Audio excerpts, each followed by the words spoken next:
south, we call that Pasapakechwan. And we would meet here in the summer and talk about what's going on the land. And for us too as well, our housing wasn't permanent. And because we were nomadic, why were we nomadic? Is because if you stayed in one place, we had big hunting territories, and if you stayed in one place, you over-harvest the resources. So that's why we would move. So it's a different concept to the housing today, which is more permanent. And here we are today too as well. The population has grown so much, and we're here trying to address, and we have special guests also sharing their knowledge on their housing initiative to bring that innovation to as well. So here we are, and really quickly to, I come from the reserve. I grew up on the reserve, and I came to the city here and finished my high school and went on to university. That was very strange for us too, because my mother was one of the first to go to university, and people don't know that you had to enfranchise in terms of give up who you are in order to attend post-secondary education, let alone have access to the financing and banking. So later on, I was part of this banking task force too, because I started working in real estate when I was 19 here in Ottawa, which was very strange, and I got razzed a lot when I went home on the res. And my office was down the street from the Assembly of First Nations. And what they did one day is they called, and they were all in this room, and they said, "Hello, is this Verna?" And I go, "Yes." They go, "We want to buy a house." And I got excited because it was like my first month, but it was really my brother down the street. But, and that's where I understand this real estate market too. And later on, I got tired of real estate, and for the weekends, even though I had the highest of technology back then, I had a pager. I would be in the bush in my community, and then my pager would go off, so I got tired of that. And I started with a bank, and also understanding this mortgages and finance, and how we've been left out of this too as First Nations.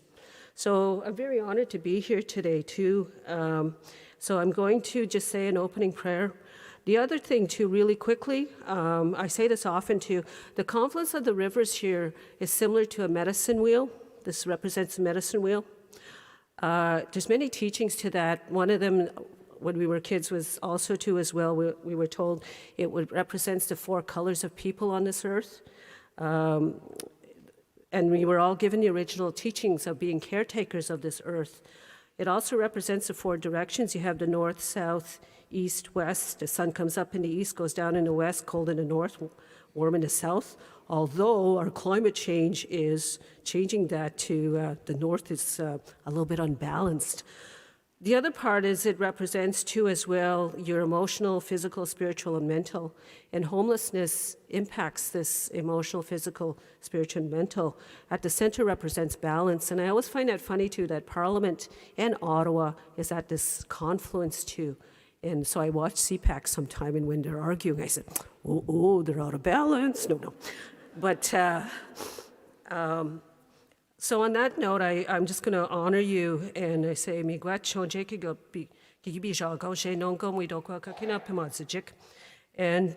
what I'm going to do is I'm just going to sing a song too as well to welcome you, but also too as well, it's a song to the ancestors, which includes your ancestors, that to come and be with us, to also help us solve the problems that we have today. So I have my little rattle. We call that sheshiguan. It represents also to like the snake medicine, which is, if you look at it, it's the highest form of medicine. It's like a rattler. And there's a reason why the Canadian Medical Association has the snakes, because of that. And there's other teachings to that too. It's not as vilified. Ray also gave me tobacco. And that's part of protocol. But I once said to the audience one time, I said, you know why they gave me the tobacco on stage? I said, you know why they gave me tobacco? And I said, because public speaking makes me very nervous, so I have to go smoke afterwards. No, but that's not what it is.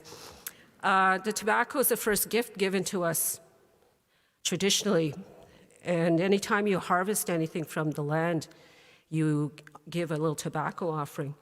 Also, too, as well, if you ask somebody to do something from sharing of knowledge or spiritual, there's an offering of tobacco as an honor, because when you put the tobacco to the fire, it's our connection from the physical world to the unseen world. So I'm going to do a song for your ancestors.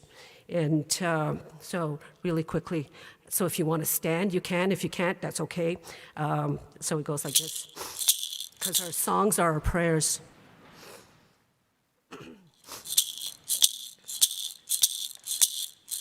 Pinde gegne misjonsinan, pinde gegne gokmisnan, pinde gegne jinu and dog, ya hey ya hey ya hey ya ho. Now you can sing into if you want. It goes like this. Ya hey ya hey ya hey ya ho, ya hey ya hey ya hey ya ho, ya hey ya hey ya hey ya ho, ya hey ya hey ya hey ya ho. Now we're sending love to your ancestors too. Zagi agni mishonsinan, nizagi agni gokmisnan, nizagi agni jino and ya hey ya hey ya hey ya ho.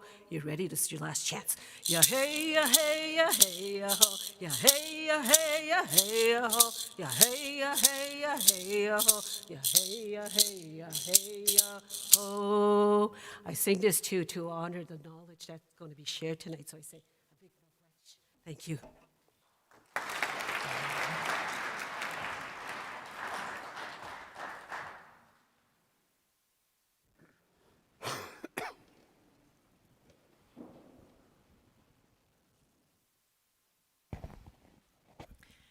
Thank you, Verna, for grounding us tonight. My name's Carolyn Weitzman, and I'm a housing policy researcher with the Housing Assessment Resource Tools Project.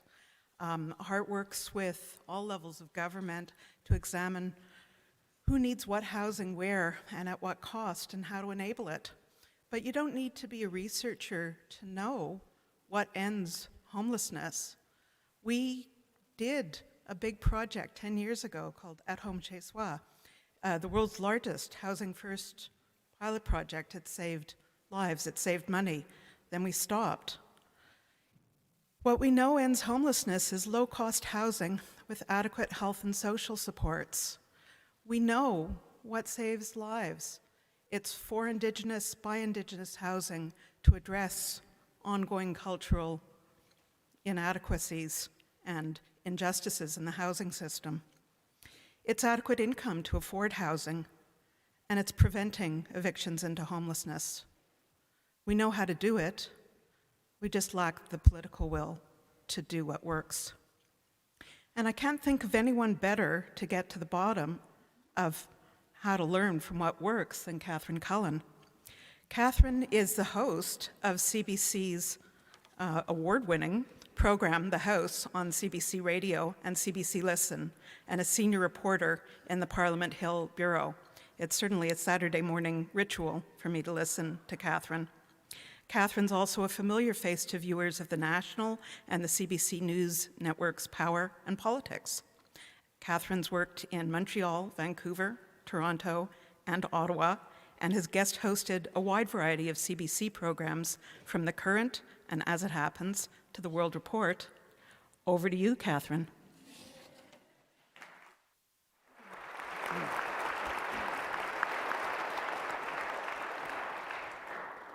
Thank you very much for that.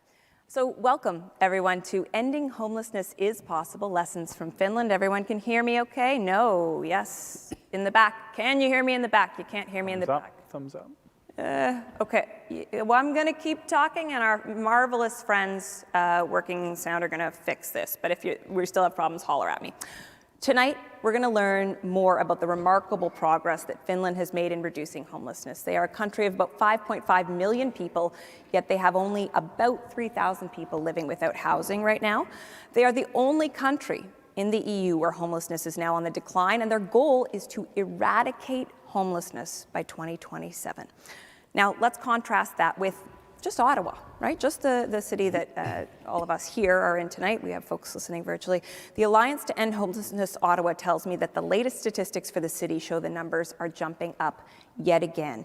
So just in the city's various temporary shelters, there are more than 2,000 people. There are between 600 and 700 families staying in hotels and motels, and between 250 and 285 people who are sleeping outside. That is just in this city compared to what's happening in the entire country of Finland right now. So what we want to know tonight, how are you doing this?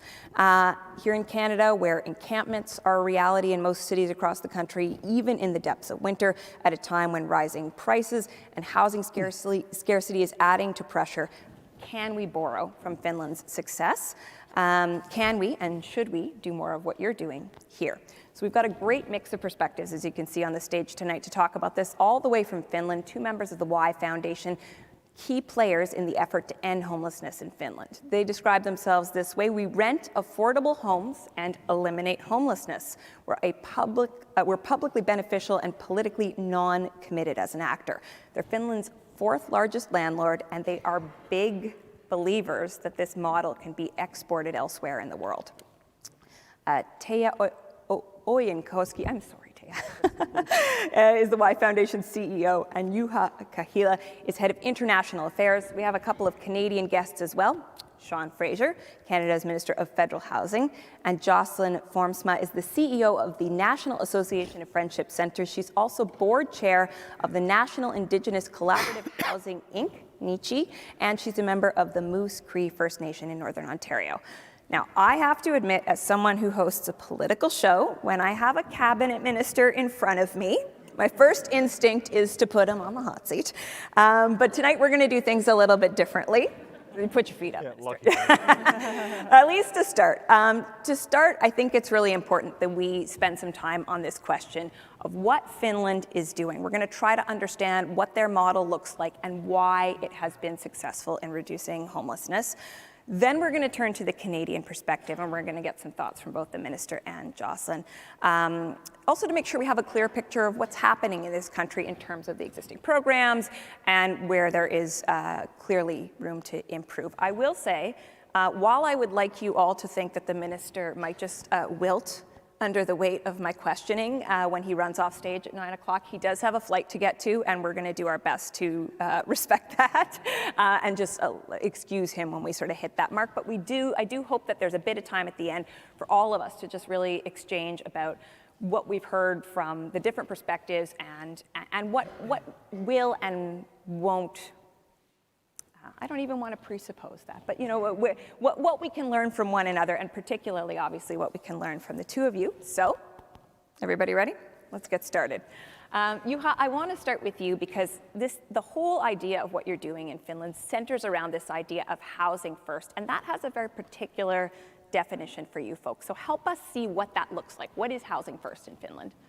Yeah, mic test, 1, 2, 1, 2, good, yeah. Yeah, so housing first in Finland, it's a little bit different compared to the model in US and Canada, for example, because we didn't know about the existing model of Sam Temperis when we formulated our own housing first model 2007. And then in Finland, housing first, I think the slogan could be home for all, not home for few. And then I think the main difference is that our housing first is meant for all the people experiencing homelessness or those who are on the risk of becoming homeless. And we have 6 different factors behind the housing first. So first you need to have housing. And then we have different housing solutions for people because not one size fits for all. So 80% of the former homeless people, they live in scattered housing, individual apartments around the cities, and then the support is by home visits or they meet the support workers somewhere else. And then 20% of the former homeless people, they live in these housing first units, which means that there can be, for example, 40 apartments in one building, and then there is support services on site 24/7 downstairs and different kind of low threshold work activities as well. So when we have those 2 elements, that's usually housing first, call it a day.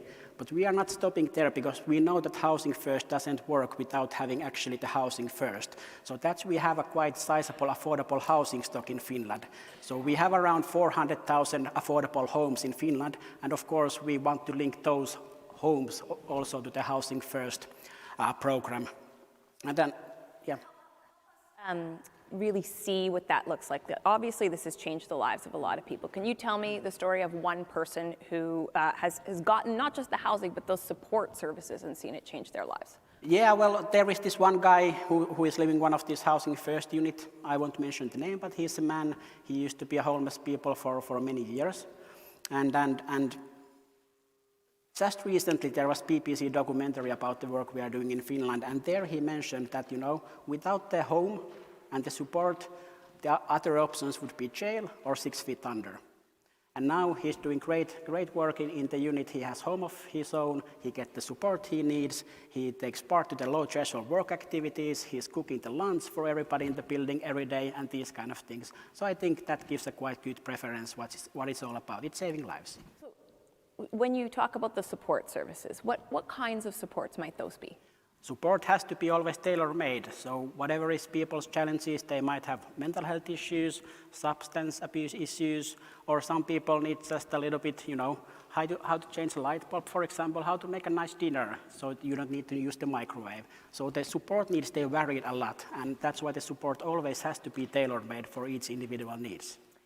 As I understand it, it's also an important part of the program that people actually sign a lease, they pay what they can. Talk to me a little bit about what the intention is there. Yeah, of course, it's a permanent housing. So people, they sign their own rental agreement, it's a permanent rental agreement, and then they pay the rent. Of course, the reality is that, most of the people, when they get out of homelessness, they don't have a job, for example, but there is a quite good social security system in Finland which makes sure that they get the social benefits they need so they can pay the rent, and by the end of the day when they have paid the rent, they should have at least 500 euros, which I believe is around 700 Canadian dollars, to get by the month, buy the groceries and do all other things.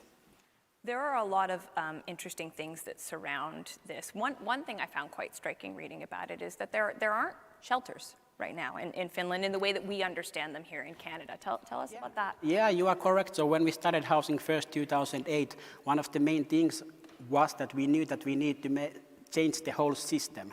And what we did is actually that when we have these Housing First units, they used to be shelters and temporary accommodation places. So we renovate most of those places into these permanent homes. And of course, that made a huge difference in people's situations.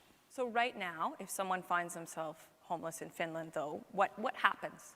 Well, we still have shelters. In the 1980s, when we had 20,000 homeless people, for example, in the city of Helsinki alone, there was 2,000 shelter beds in the whole city, and then now the number is 200. So we have decreased the number of shelter beds significantly. But of course, I think there is a need for some shelter beds and temporary accommodation as well. But of course, one of the main elements of the Housing First is that we try to prevent homelessness as well. So we have different tools for that.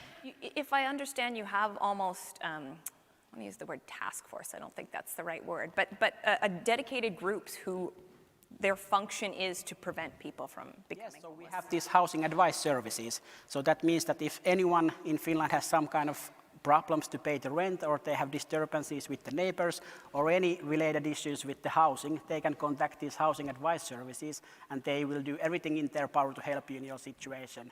And I think one good example is that, for example, if you end up lose your job, you have no clue how to claim the unemployment benefit, for example. You can contact these services, and they help you to fill the form together and make sure that you can pay the rent or mortgage next month. Teija, I want to bring you in here to talk a little bit about the politics of all of this. From what I understand, part of the reason that this has been possible in Finland, and it's something that the country has really leaned into since 2008 in particular, is because there is multi-partisan support, that all political parties have been on side with this. Talk to me a bit about how politically this became possible. The cornerstone in Finnish housing policy and homelessness policy has been a common political will to work against homelessness. And 2008, that was the time when there was a financial crisis in the world and in Finland too, and we had a right-wing government, but they made a homelessness program inside the governmental program because they saw that if we solve the homelessness question, in the long run, it will pay back. It's an investment that will create good for everyone in society, not only for the homeless persons, but for everybody. And practically, we don't have any rough sleepers, for example, in Helsinki anymore. It's a great place for tourists and every citizen. So I think that's a very good result of that policy.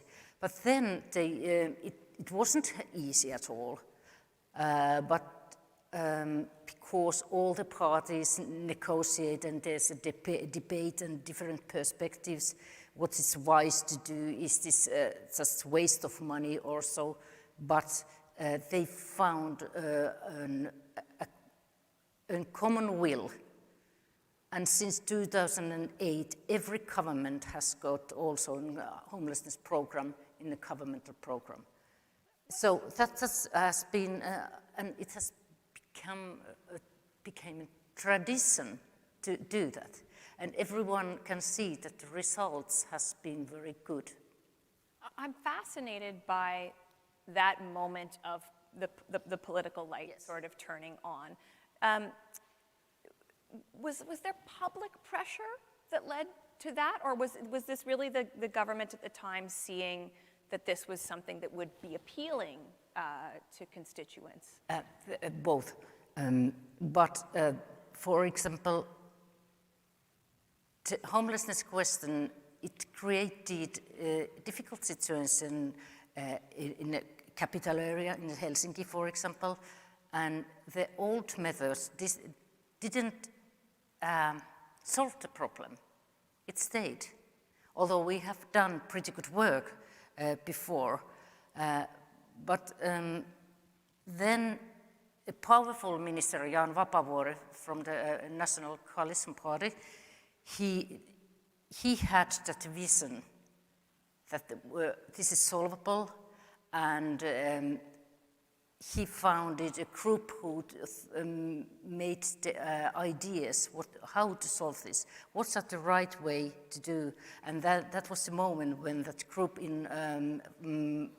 invited that Finnish way to do this housing first work. And we have been some kind of global laboratory in the world, and small country in Northern Europe. And you know, the statistics shows that we have been very good work. Only country in the EU, as he already described to you, only country in the EU, or maybe in the world, which has managed to reduce homelessness so radically. Since from the 1980s, we have reduced 80% the amount of homeless persons, 90% the families. And we don't have children on the streets or in the shelters or anywhere. So we have done it. I would say it has been very human and also economically very sustainable way. So I'd like to ask you a question about cost and then about that political consensus. You make the point that it saves money, and I think intuitively a lot of people in this room probably understand that when people can live.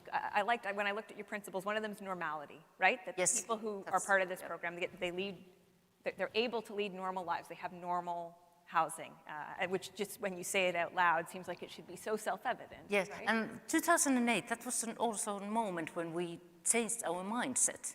We started to see a homeless person as human beings, not losers, numbers in the statistics or like that. They are people who need home and help to keep it.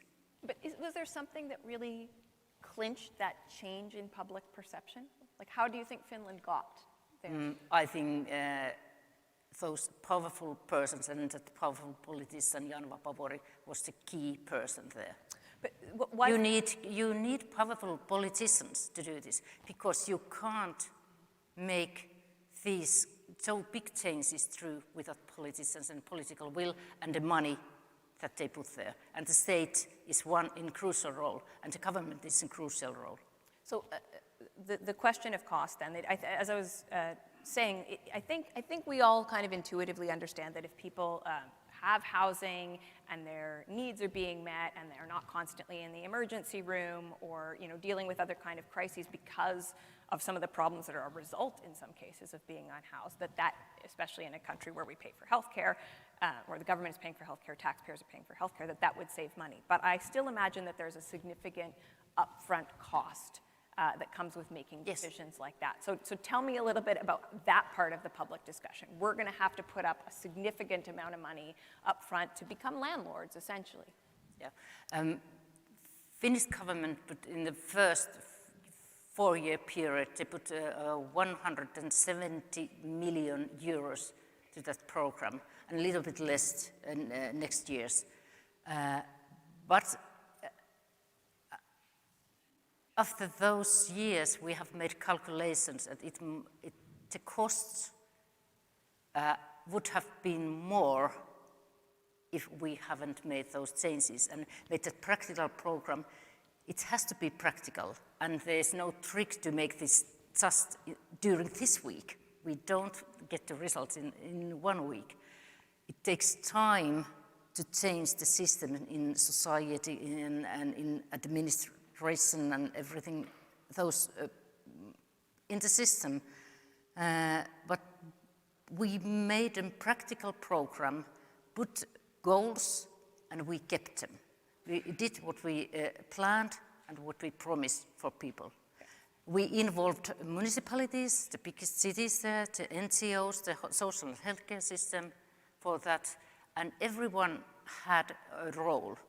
And it was also co-working between different ministries. So I'd like to ask you both just 2 questions about challenges, and then we're going to bring our Canadian friends into the discussion here.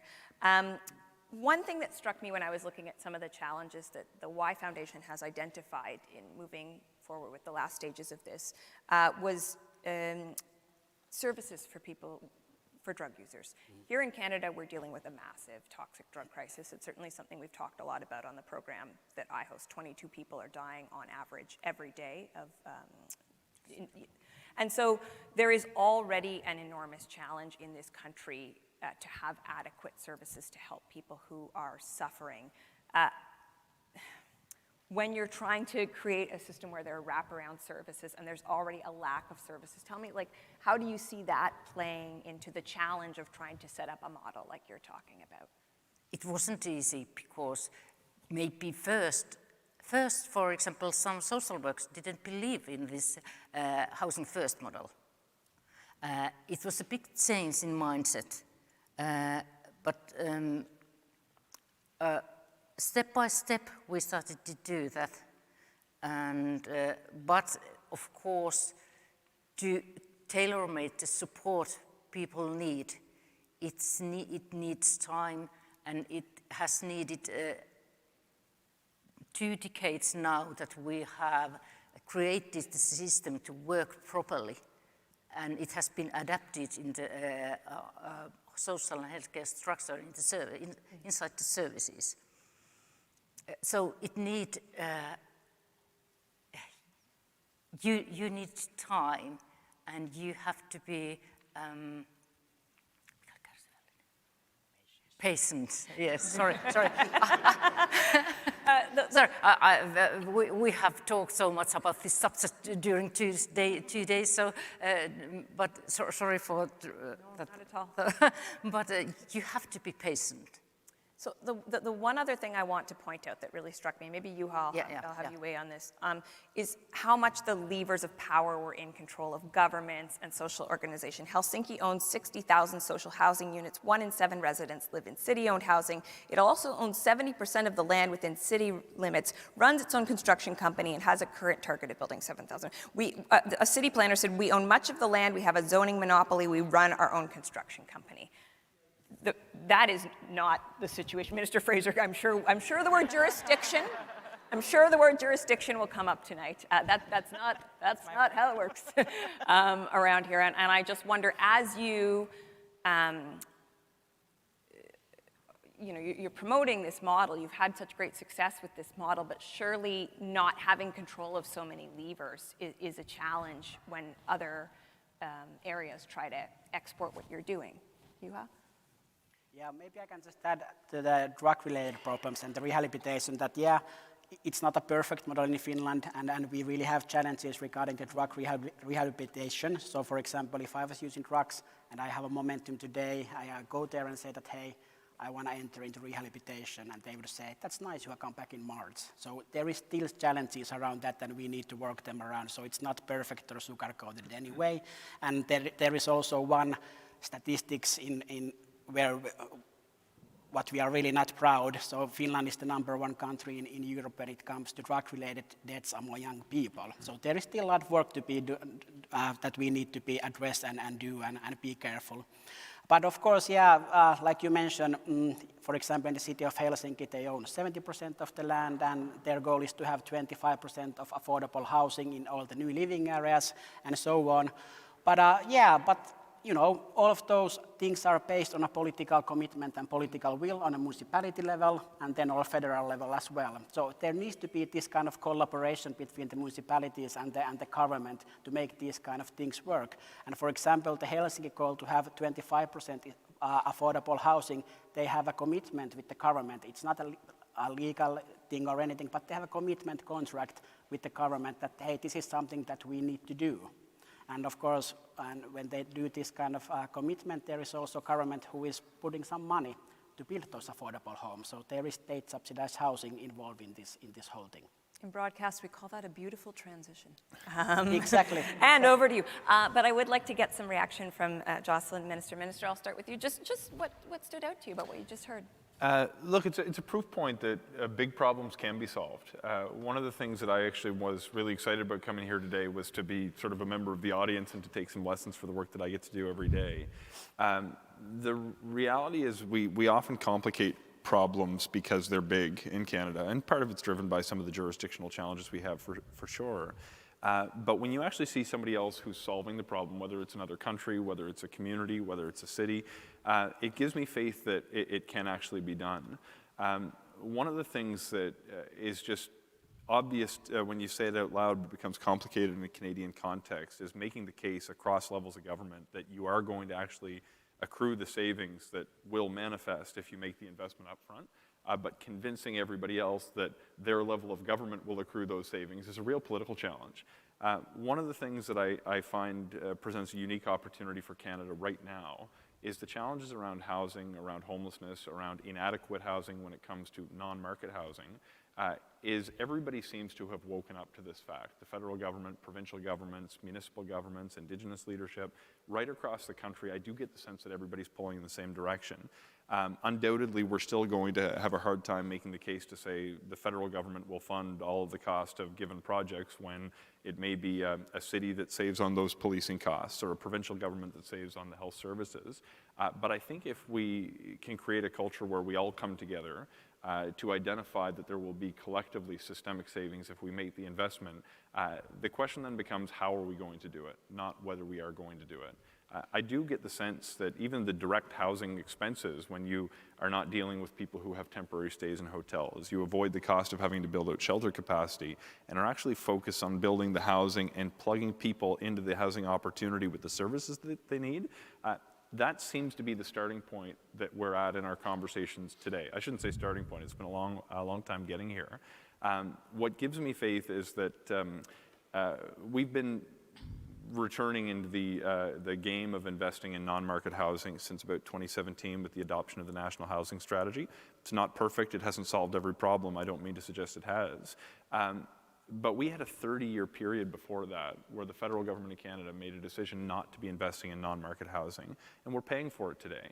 But when I see the investments over what's frankly not that long a time horizon in Finland, it gives me faith that if we continue to work with people who know what they're talking about in their community, make the resources available to build out the infrastructure to put people in homes, within a reasonable period of time, it's not too far a stretch to imagine that homelessness can be eliminated in Canada. And frankly, I think if we stop short of that as the goal we strive for, we will have committed a moral failure, and I don't want to be the one at the end of my career who feels guilty of committing that failure. You said something there, I really want to bring Jocelyn in here, but you said something there that really made me go, huh, which is you said, if we can create a culture that is sort of pushing for this. Like, what does that really mean? Is that the federal government taking leadership to say this needs to be the issue? Are you talking about a sort of public pressure? Like, it feels a bit, I guess, abstract, and I'm trying to see what that would look like. Yeah, it's both. And there's a question about political leadership, and there's a question about political pressure that I think are both involved in this conversation. Absent political leadership, we will not solve big problems. We need to understand that there is an imperative to act. I sense that we are there, and I don't even mean we as a federal government. And by the way, I should acknowledge a colleague in the crowd. Mona, it's wonderful to see you here. Good to be in Ottawa with you. But provincial governments, municipal governments, leadership in Indigenous communities need to be pulling in the same direction. And I really do think we're there. But if this is going to lead to sustained investment, because we do need time, 30 years of no investment will not be cured overnight. You pointed out it's not going to be solved next week. But this is where the Canadian public needs to be part of that culture shift. If it becomes politically unacceptable to stop investing in housing for vulnerable populations, for low-income families, that will obviate the need for political leadership, because there will be a political imperative for anyone who would ever hope to be elected to continue to invest in housing for people who need it. My sense is the Canadian public is in a position where they are demanding governments do more for housing, and I think that culture shift has to happen both at the political level, but also amongst the Canadian public at a community level. Jocelyn? We've got a lot of options to weigh in on there. And my mind's been swimming with where do I start? But I think I'll start with some of the pressure points. So I think we've seen in real time what is possible when levels of government come together. I thought I was going to breach the jurisdiction issue. Working with urban Indigenous communities, certainly we feel the jurisdictional issue, and I think if anything we can demonstrate, if we take some of those jurisdictional barriers away, what is possible when you can work, kind of beyond jurisdictions and in collaboration. That should not be an excuse for inaction, and I think you would agree with me on that. But I think where I want to start is we've seen the ability to make heaven and earth move when there is the proper pressure. During the beginning weeks and months in COVID, we saw unprecedented collaboration amongst governments, amongst civil society. There was an urgent pressure that pulled and pushed everybody together and made us figure it out. I had never had so many conversations with so many people, in my entire life, in my career. And we need to find a way to kind of not necessarily manufacture, because I think the pressure exists, but really to focus that pressure to make sure we get to the point where it's, what is an acceptable level of people dying every year because we don't have homes for them, right? Do we have that number? I think that's a really crude way of putting it, but we would say none. Well, if the number is none, then what are we actually putting in place today, tomorrow, next week on that? And I think some of the pressure is going to come from, since it's sort of an international panel, in the world right now, we have shifted globally from the majority of people in the world living in urban spaces. It used to be around 50-50, a little bit more rural. We're feeling that in Canada, that the population is becoming increasingly urbanized, and you already said the statistics for Ottawa. If we don't figure this out now, in the 20 years that we're talking about that it's going to take to address this, we certainly are going to be back in a crisis mode, and I think everybody could agree we're already beyond that point, but we don't want we don't want to wait that long. What do you feel is the biggest barrier right now? Like, do you think it is ultimately financial? Is it sort of, I don't think, I think we're all agreeing there's not apathy, but maybe not sufficient public pressure, jurisdiction. Like, what do you think is the biggest barrier? Because we're going in the wrong direction, we have to say, right? Like, we have an example of moving in the right direction. We can all see what's happening in this country. The homelessness situation is moving in entirely the wrong direction. Yeah, I mean, I think it might be a bit of a I think the money will be there when we need it to be, as long as we have the right plan, and I'll keep using the word pressures. I think that there's enough money floating within municipalities, provinces, federal government. They'll say, we don't have enough money, it's not enough money. But it seems that what we really need is the will and the decision making. I see a lot of decisions being made more politically than they are of what actually makes sense and following the evidence of what works. At the municipal, local level, we have things like zoning, and people can't stay here, they can't go there. We've created these rules, and one of the things that I say, like, everything in the world is made up, and so if we just made new rules, then, it's possible.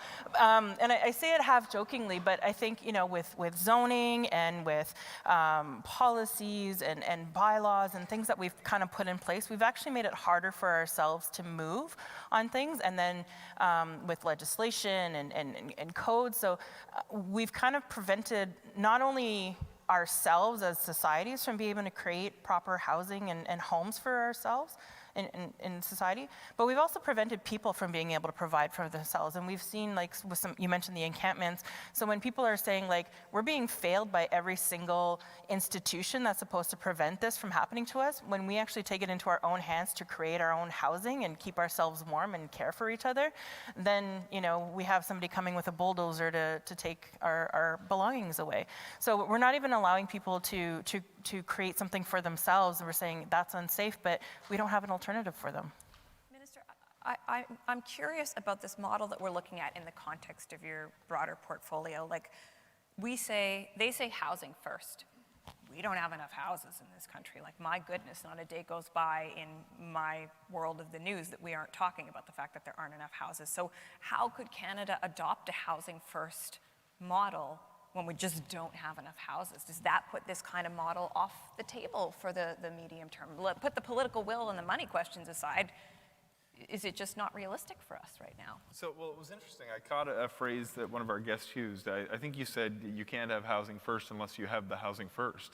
And I think just chew on that for a moment. The reality is we don't have enough homes in Canada for a country of our size with the family dynamics that we have compared to the family dynamics that existed when my grandparents were raising 10 kids in a single family home in rural Nova Scotia. We need to build homes, and we need to build them by the millions if we're going to even catch up to a level of affordability that existed 20 years ago, let alone make sure that everyone has a roof over their head, which should be the goal. So there's things we need to do to incentivize certainly development in the market, but we are talking about a different issue. There is not a market solution to homelessness. Governments need to act. We're going to need to build out the homes, but we are going to run into a bottleneck when it comes to the productive capacity of the Canadian workforce. There are more homes we can build with further public investment today. There are more homes the market can build if conditions shift by a few percentage points on interest rates, for example. But when it comes to the productive capacity, what I'm fascinated by, and I think you'll have something to share about this, the opportunity to build homes and factories is staring us in the face in Canada. Like modular homes. Yeah, modular homes, panelization, mass timber. We could get to a place where 3D printing is viable as well. The reality is if we don't change the way we build homes, we will not be able to solve this problem in a reasonable period of time. I think we can do it, though. The reason I think we can do it is because I'm actually meeting the people who are investing in factories today, the people who want to scale them up. And they need things like consistency and demand. They may need a little bit of help with the new piece of technology. But we need to demonstrate that there is going to be a consistent market. We've got a boom and bust cycle in Canadian real estate, and anybody who's thinking about building a factory is concerned that if they build it and open during a bust, they're going to lose the entire value of their company. If we can supplement some of the demand by creating a consistent supply of government-funded affordable housing projects, we might be able to provide a solution that will create that demand. We also need to be dramatically changing the way that we train the Canadian workforce and be tailored in our immigration programs to ensure we're welcoming the people who have the skills that we can't supply in Canada, so we can actually help build the homes that we need. But fundamentally, if we continue to build homes one at a time in communities that are zoned for single-family homes, don't get me started on zoning reform, we're never going to solve the problem. The stories you could tell about zoning. Yeah.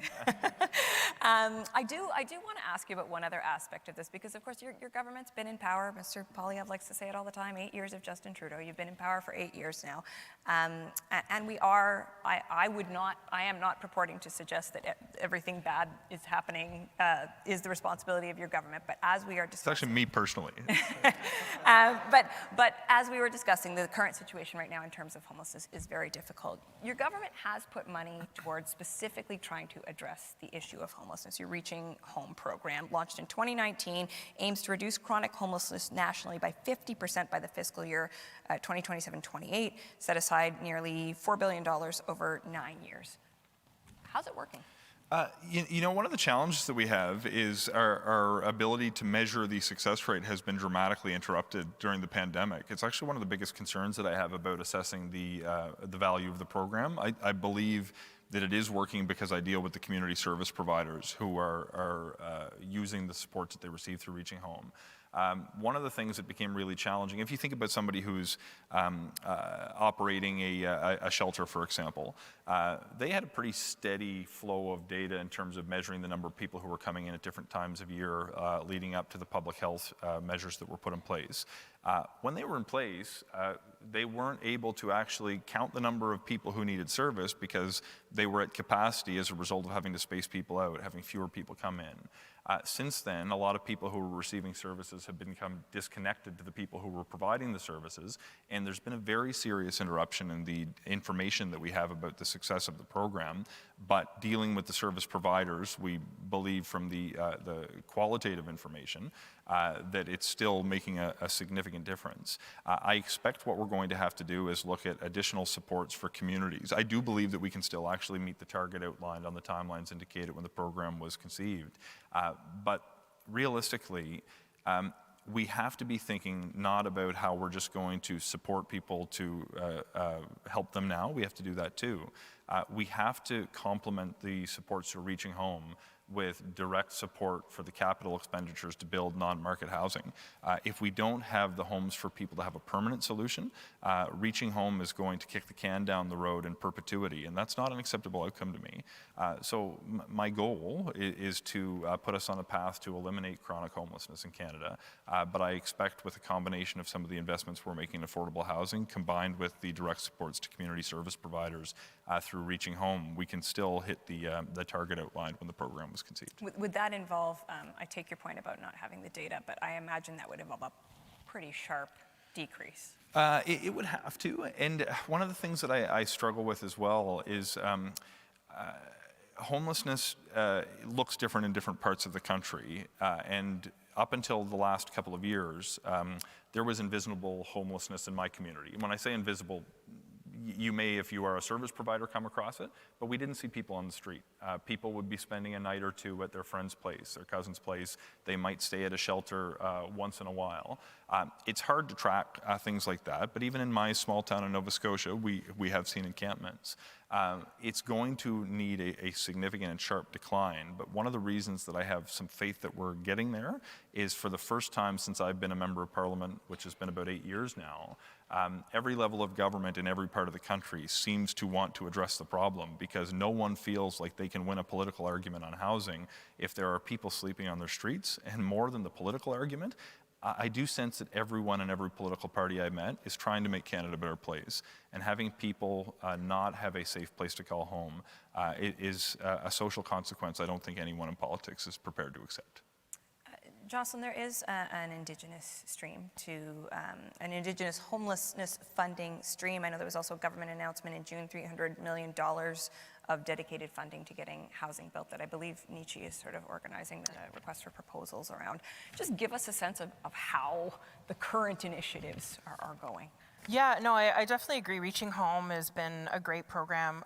So with my day job with working with friendship centers, there's a number of friendship centers that operate Reaching Home. There's a number of friendship centers that operate housing units. And I think the key, and was also mentioned from our colleagues from Finland, is, you know, yes, we have to have the housing first for the housing first, but the housing alone isn't going to tackle the homelessness issue. That you need to have supportive housing. You need to have the proper services in place to ensure that people can stay safely housed.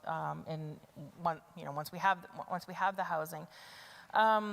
So actually this week we'll be, our selection advisory with NICHI is choosing the successful programs or projects for that 281.5 million that we're going to be rolling out. I did wonder how they landed on the 0.5 million. Yeah, it's Round a bit of a long story. And you know, we just got some of the stats back, and as we predicted, you know, way more applications than we're ever going to have money for. And these specifically are housing projects, Indigenous led, that are urban, rural, and northern. So even though that's supposed to meet sort of an additional need, but if you can think about the needs just for urban, for Indigenous peoples within urban communities, and then you add the rural and the northern on top of it, you know. I mean, the infrastructure needs in the north are billions of dollars. And what I'll say is, when we were looking at starting NICHI, there's a pre-existing, you know, in addition to all of the housing organizations that exist out there in various capacities, there is a community of urban Indigenous housing associations. And these are the ones that kind of came together to form NICHI and say, like, you know, we've been working at the local or the regional level for a long time. We have these action plans. They have the relationships with the municipalities and First Nations, Métis, Inuit governments. But we really need a national voice that's not only going to, you know, funnel us the money when the money comes available or advocate for us, but there's also some of those additional pieces like the data, right? Being able to collect data at a national level.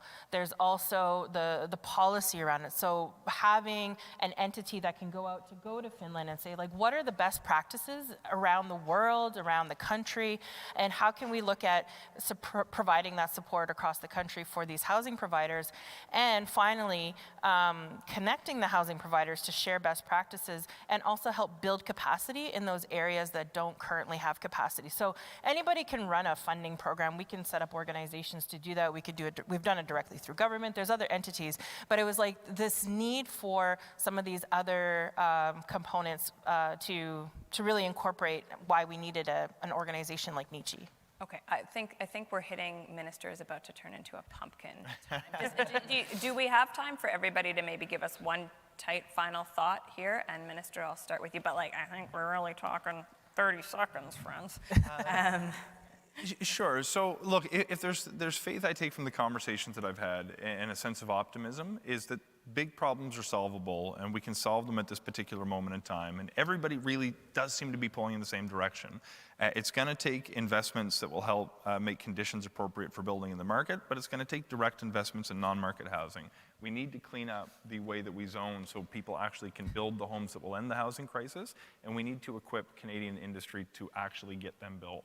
If we do this and can support vulnerable people along the way, I believe that we actually can solve Canada's housing crisis, and if we stop short of it, we will have failed from the outset when it comes to the goal setting.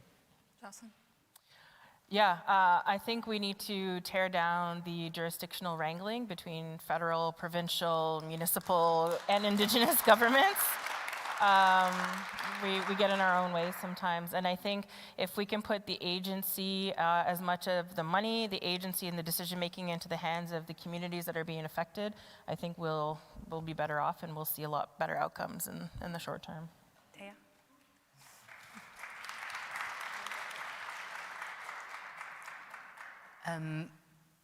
We in Finland, we believe that there should be home for all.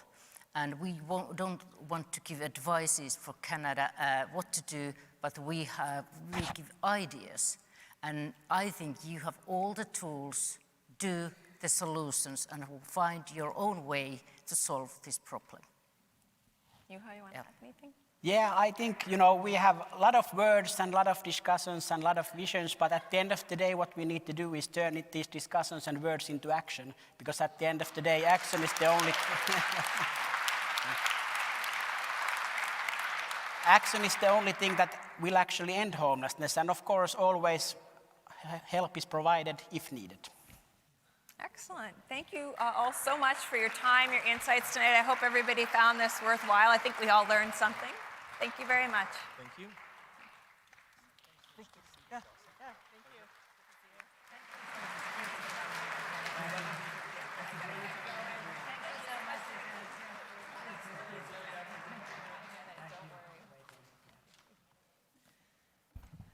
Thank you all. And I know that the minister has left the building, but we really appreciate the time. He literally got off a flight, came right here, and then has to get on another flight. So we're really fortunate to have had him.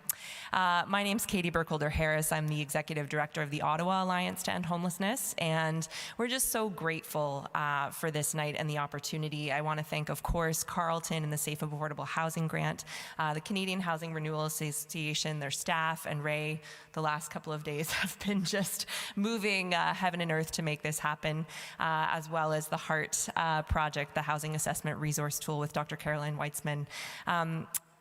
All of those folks came together to make this work for this evening, but we've also had 2 days of discussions with governments, all levels of government. We've had discussions across Ontario with all different political parties, which has been incredible. And we've been here to learn, and I just want to thank our guests. I want to thank Catherine for just leading a discussion that is actually focused on common solutions and common views, and not one that's about, where we have division, because the reality is we're pretty much all on the same page that we want to end homelessness in this country. And I also want to thank, of course, Jocelyn, thank you so much. I feel like there were quotes from every single person, and I just really appreciate your insight and really also bringing to bear just the ideas around, the jurisdictions aren't working because they're not serving people. And we made bad systems, so let's make better systems. So thank you so much. And I also just especially Teija and Juha, thank you. You have spent an exhausting 4 days. I think we've run you off your feet to be here, to meet with every level of government, to take every media interview, to be giving the same presentation, I think 5 or 6 times, not in your first language. They have been so generous and gracious with their time and their resources, and humble, and just a willingness to say, here's how it worked for us. How's it going to look for you? It may look very different, but here's kind of the core principles, and I think we all agree on those. So this week is actually the 4th year anniversary of the City of Ottawa declaring a housing and homelessness emergency. I think there's actually a City Council debate in Edmonton this very night about the exact same conversation. Many cities have been doing this since. And we wanted to spend this week talking about solutions. It is in fact worse than it has ever been before, but I don't want to talk about how it's been worse than it's been ever before. We need to talk about moving forward. And the Finnish model is really encouraging to me because 30 years ago, they had a choice. And the rest of the Western world said, we're going to stop building housing. And Finland said, we're going to build more nonprofit housing. And we've seen the results. And we've seen the results on the failed experiment side, and that is in Canada and many other Western countries that stopped investing in social housing so every person could have a home. We're at a tipping point in this country. There is alignment, there is agreement that we need to end homelessness, and unfortunately the housing crisis has hit, I would say, every income level. If you have not had some brush with having to choose between rent or food or mortgage costs increase, you know somebody who has. So public will, political will, it's pretty much the same thing. We talked a lot today about a culture change, and I think we're at that point. Right now, there's about 500 folks in this room. There's about 1,200 people who signed up virtually. There's 18 viewing parties across the country. People care. people care about ending homelessness. And I just encourage you to leave here tonight. We have examples, we have solutions, we know what to do, and now we just have to do the thing. So I encourage you to leave to talk to your representatives, to engage with your neighbors, your colleagues. Everybody is feeling this in some way at this point. And I ask that you would help to push that public will, because that is what becomes the turning point for our political leaders. So thank you so much. And I just, thank you again for being here, for taking the time. You all care. You're in this room. You came out on a snowy night. And take care. Thank you.